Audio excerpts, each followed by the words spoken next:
What is up, guys? My name's Jeff. That's Mike. We're going to try not to screw this up. I got my Charlie Sheen shirt on today, and we are going to get into our wheelhouse on how to fix it. We don't know what we're trying to fix yet, but we're going to try to fix it. Oh, my gosh, right? Yes. Roll that beautiful bean footage.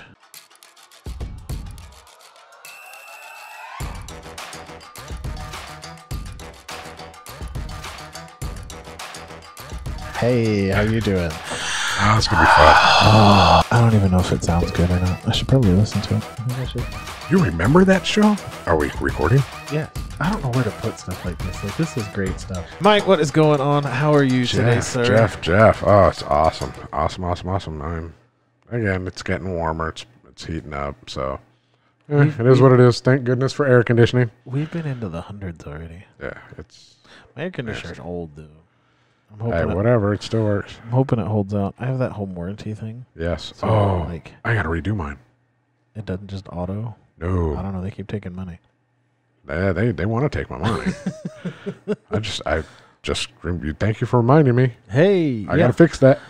So and they've been out. They've told me how much it costs to replace my air conditioner, and I'm looking at 15 grand, and I'm like, yeah, but for $125 when it breaks, they're gonna fix it either way. I mean, I'm planning for it. I'm saving up for it because I want to get one of those variable ones. Oh yeah. And I'm just but if the capacitor goes out between now and when I got it, I'm not making payments on an air conditioner. Nope. I already make payments on the whole thing. The thing that it cools. All right. I don't know which question to do. I pulled out 2 today, so we'll do that one next week. Uncommon questions, which have actually been uncommon. These are not questions I would regularly ask my wife. I do ask her these sometimes. Nice. I want to pick my favorite ones when we have them on the show. That's coming. I don't know when. What is this, episode 14, 13? Something like that. I really don't know. Or somewhere in there. Anyway. What is something that your 10-year-old self could beat you at today? Running. Everything? Any physical activity? Anything that requires endurance.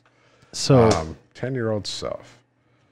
Honestly, that right? Endurance, energy, things like that. Probably video games. Yes. Old school video games. I remember Atari back then. For all you guys that are up there with me, mine was Tank Platoon on Windows 3.1. Oh wow, wow! That's what I played as a kid. Yeah, we had an Atari, the original Atari. For those of you that don't know, if you've ever seen a 3D printed save icon, that's a floppy disk. Yes. Have you never heard that? I haven't, but I get it. I saw that on YouTube. So look, somebody 3D printed a save icon. I felt so old. Oh, no. And I'm 37. Oh, my goodness. Yep. Anyway, that actually has information on it. And we used to play on big giant bricks of computers, not these nice little things. I'm going to take one to work now and do that. Hey, look what I printed. Right? Somebody's not going to know that it's a floppy disk. The guy that made the 5.5-inch floppy disk is on Sheldon Cooper's mortal enemy list because it failed. Oh no! Oh, we're gonna get in so much trouble. Anyway, listening to fix. Oh, what? Listening to fix it. For me, it's probably BMX racing. I try to ride a bike now, and David can keep up with me, and he's 6, 7, 7, 8. Not yet. David? Thought it was 6, 6, and 8. I say 6, 6, and 8 because it's easy to remember. Oh. I think he's 8 already. It's close. He's almost. Depends on when you guys see this. Yeah. In real time, he's not 8 yet, but he will be by the time this goes up. Full disclosure, we record a bunch of these at a time. We don't meet to record every week. We meet all the time just to hang out because we're friends. We record the show when we have time. So if you don't see an episode, it's because we're lazy. We're trying to fix something. Yeah, trying to fix something. Oh, my gosh. So for me, it's BMX racing. I don't know. This camera might see it behind me, but this rectangle has all my trophies in it from when I was an adult BMX racer. Oh, wow. But my 10-year-old version of me probably whooped my butt. The Olympic record for a BMX race is 30 seconds. And I need to shave a minute off my time to even be close as an adult. Oh, my goodness. It takes 30 seconds to get through the 1,300 feet of a BMX race. And as an adult, I can do it in a minute and a half. I could watch you do it. Yeah, right? Anyway, guys, we're getting into our wheelhouse today because we are always like this. We want to listen. We don't always even want to listen. We want to hear the problem and fix it before they're done taking a breath to tell you actually what's wrong. And it happens. We're all guilty of it. I am. My kids are. Whatever. It's like the guy in the video. Like, he knows the problem is the nail in the head. She doesn't care that it's the problem with the nail in the head. He just wants to go out and get a big old pair of vice grips or a hammer and just plink. Or right the hammer would be perfect. What is happening? Kind of like that. Yeah, sorry. We're in my living room, and my children are upstairs being children, and it's okay. We love that. Well, I love them. Mike has a biased opinion on his own kids. He might love mine more than his. No, that's not true. Mine have taken care of yours. Yes, but that's true. Your kids are old enough to be my kids' parents. What is happening? Oh my goodness. I don't know if you guys can hear that, but it's loud. Anyway, listening to fix it is taking the opportunity to. And that doesn't mean we're going to fix it right, ladies. No, we know this, but sometimes we don't care. Listening to fix it. I don't know what my initial example is other than, like, my wife will come to me and, like, changing a light bulb, like you said last week. Like, that's listening to fix it. I'm trying to think of a detailed answer or what that might be like, and I don't have one on my head. So I'll pass it off to you. Do you got anything random that you think of, like, listening to fix it? Because for me, it's like, my wife's a pretty independent woman, so there's not a lot that comes to me that says, hey, I need you to fix this. Yeah, I mean, right now for me, my wife has been asking me to fix her turn signal for I don't know how long. I haven't done it. I don't know why. Usually I'm right on top of that, and it's like, anything to do with the car? Why didn't you tell me sooner? Right? But that's why we buy cars that tell them they're broken. Yeah. So and this one's told her it's broken, and she's told me this time. That's funny. And most of the time it's, hey, honey, this broke. Well, that broke because you didn't tell me. Yeah. Well, this is broke now, and I haven't fixed it. But normally, something like that, whether it be, like you were saying, we can't wait to get it fixed. And sometimes it may not be the proper fix. We sit there, and we'll go through about a third of a conversation, and then we already have what we believe the solution is. My wife's in the room all the time. Yeah. Or in the room now, so this is going to be hilarious. But I don't even get to the point where we're 2/3 of the way through the conversation. We're like through the first 5 words, and I'm already trying to fix there it is. Oh, I know the problem. Right? Yeah. Before she says it. All the time. This comes back to the thing I said a couple of weeks ago where all the time I don't listen. I'll be like, hey, can I finish my thought?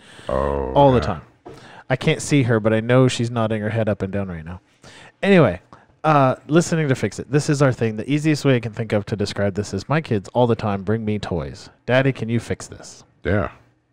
If your wife calls you daddy, that's a whole different conversation for another show. But our wives are coming to us and asking us to fix something. We still need to validate that they've been heard. So we still need to actually listen. Yes. But then this is the appropriate, I need a response from you, or I need you to physically do something. And maybe it's not fix it, but this requires a response. Right. Hey, can you take it? Excuse me. God bless you. That was on my foot. Oh. She smelled your foot. Oh, my. Sorry.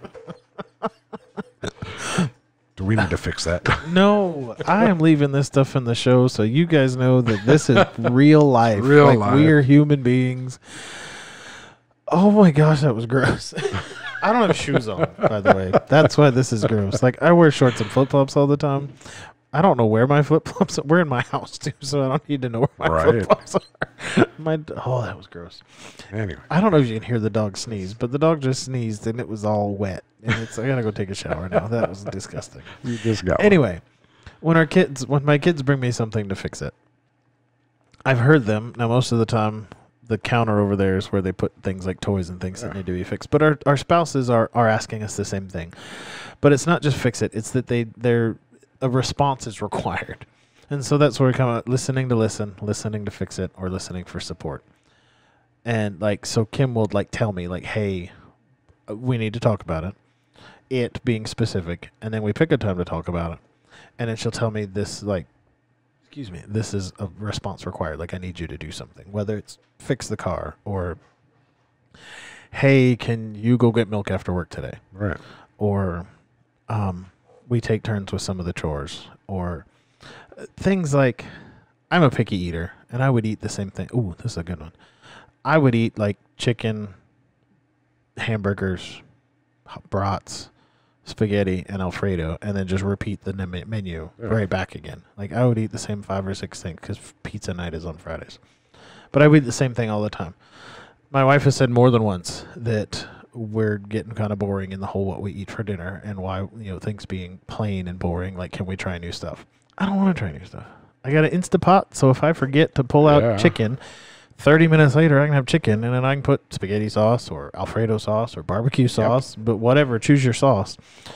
If I could have Chick-fil-A and cane sauce, bro, I'd still weigh 400 pounds. Anyway, but this is a listening to fix it.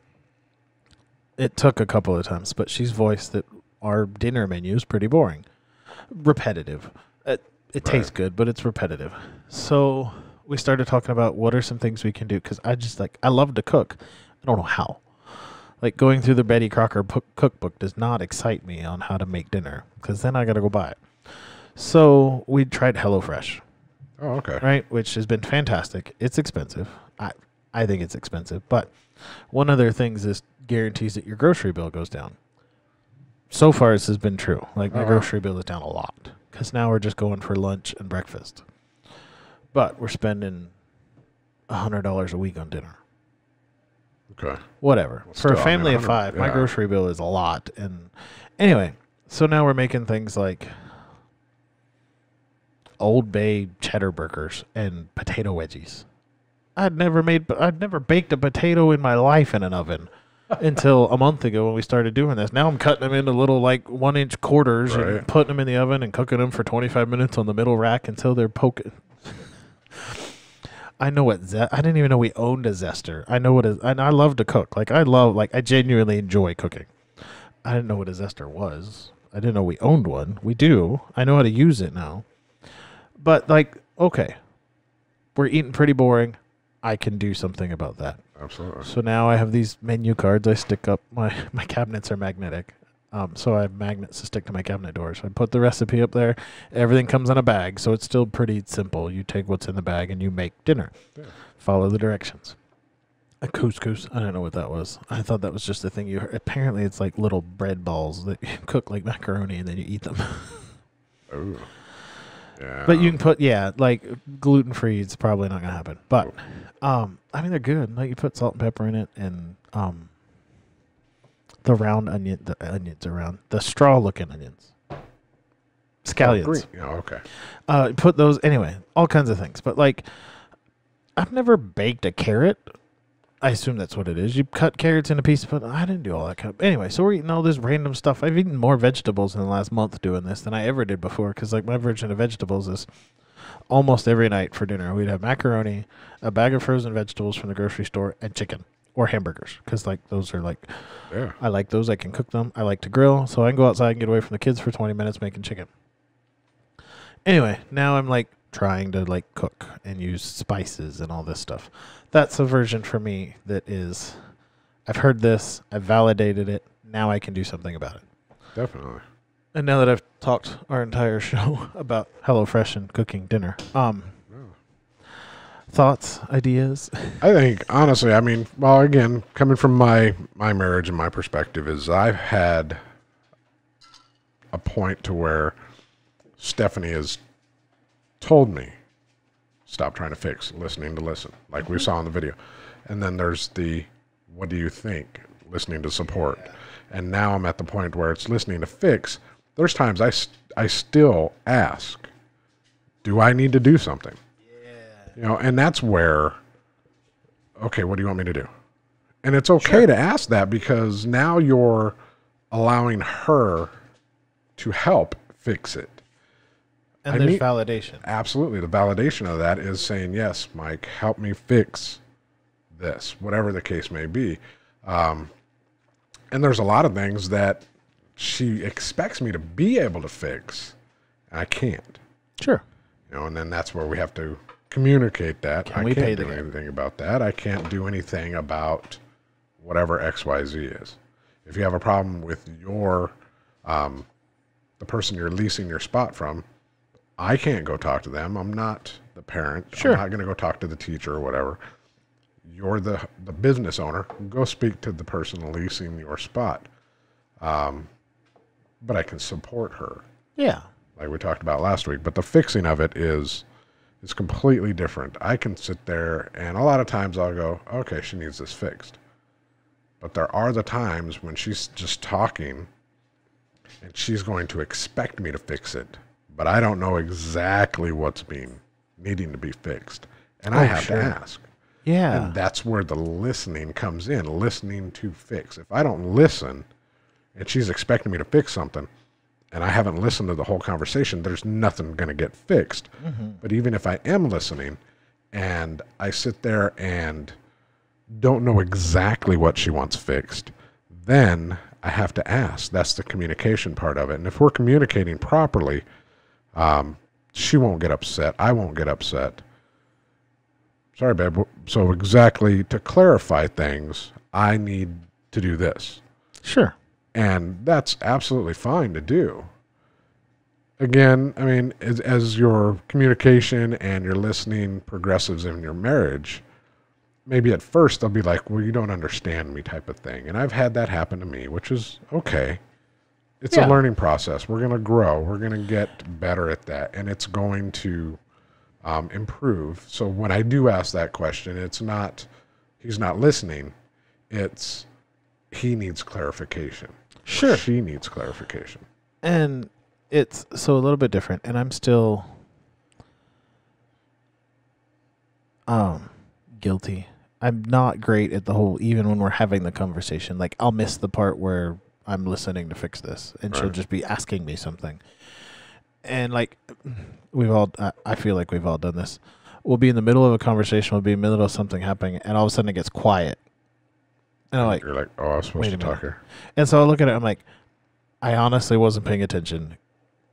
Can we start this over? Absolutely. And it's one of those, if you understand medical issues and conditions with your family and your spouse, I am incredibly ADHD. Like my wife knows this. So we may have started a conversation and I'm already trying to figure out how to change the dishes that we haven't even used yet. Right? So, and it happens. Wow. Yeah. Oh, good grief, dude. It's like to clean my house today to be able to do the show. It's like, okay, I need to do the dishes, fold the laundry, and rearrange the furniture. I started with making sure the batteries were charged. Okay. Like I came downstairs. I didn't do the dishes last night, so I knew I needed to do the dishes. So I had all this list, and then I'm like, yeah, I'm going to go play with camera gear and see if the truck starts. Right. Because those are the last things. none of this makes a difference. Anyway, and there have been a couple of times, I was like 2 or 3 days ago, she was explaining something to me about work, and she like wanted to know what I thought about it. And I legit, like, I knew she was talking, and it got quiet, like she was waiting for a response, and I was like, and I'd like stopped, and I'm like, okay, I really wasn't paying attention. And there was enough grace there, and wives are awesome about Absolutely. this. But I think we've gotten to the point in our Kim and I have gotten to the point in our relationship where it's expected that sometimes I have agreed to listen to the conversation, but I just mentally cannot, and I have to start over it. Right. And I'm getting to the point where I know this too. But it's not that the important part is that I'm not interrupting as often anymore and letting her finish thoughts. Now she's finishing thoughts, and I just wasn't paying attention. Yeah, but the best part about it is that you've owned that. Yeah. And you're admitting, hey, you know what? I zoned out there for a minute. Can you repeat that? And I think that is a key thing to point out to everybody here, is that it's okay if you zone out. Admit it. Don't try to snow your way through it when the silence I see my goes kids do through. that all the time. You know, yeah, and I mean, I think we bring that into adulthood, especially as guys. We're like, we just got caught doing something we're not supposed to do. Let's see how I can get out of this. No, it's yeah, exactly. Anyway, yeah. So I've noticed that I've done that several times now, and I feel horrible when it happens. But she's been super like, here's the summary version, and then like I don't know, subconsciously like, oh yeah, that's what we were talking about. Here's whatever, which doesn't really help with listening to fix it, but it's you still need to validate the hearing, And like you said, clarifying what we're talking about. Like this is the thing that we're doing. Right. And then for me, it's agreeing on, okay, I'm going to do this. Is that okay? Like, you don't like the fact that we have a boring dinner menu. I want to try this. Right. Is that, because in that case, it's more than I can spend in our financial thing. Are you okay with trying this? What do you think about this? So now it's actually kind of something we look forward to because you pick the menu and it gets shipped to your house like all in one thing. So I think we're like a month out. Like we can pick what our menu is up to a month. I just heard a beep. I don't know what it was. Anyway, so now it's like a thing on Mondays when the box gets here. We sit down and pick out whatever the next menu is. Oh, nice. But it's a mutual agreement to move forward with whatever the fix is. Because let's say the guy wants to pull the nail out.